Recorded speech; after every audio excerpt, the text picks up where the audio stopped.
अस्सलाम वालेकुम दोस्तों, मैं उमैर नजमी रीमिया खान पाकिस्तान से आज आपके लिए सुखनवर चैनल पे आपसे मुखातिब हूँ। सबसे पहले एक गज़ल के कुछ अशार। चाहता हूँ कि नज़र नूर से मानूस ना हो,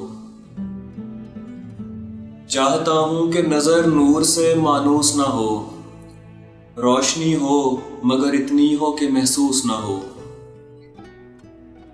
चाहता हूँ कि नज़र नूर से मानूस ना हो, रोशनी हो मगर इतनी हो कि महसूस ना हो। तू दुआ कर कि मैं रोता रहूं सहरा ना बनूं, तू दुआ कर कि मैं रोता रहूं सहरा ना बनूं। खाक और नम का तनासुब कभी माकूस ना हो।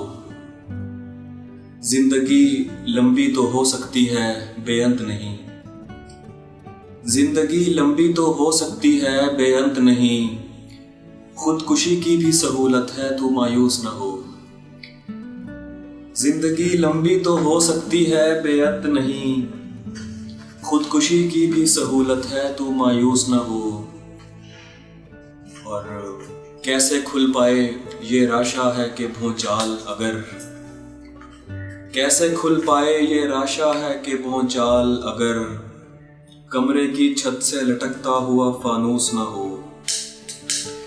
अब ये जर्दी भी भुगतना तो पड़ेगी कुछ दिन, अब ये जर्दी भी भुगतना तो पड़ेगी कुछ दिन। मैं ना कहता था हरे रंग में मलबूस ना हो, अब ये जर्दी भी भुगतना तो पड़ेगी कुछ दिन। मैं ना कहता था हरे रंग में मलबूस ना हो।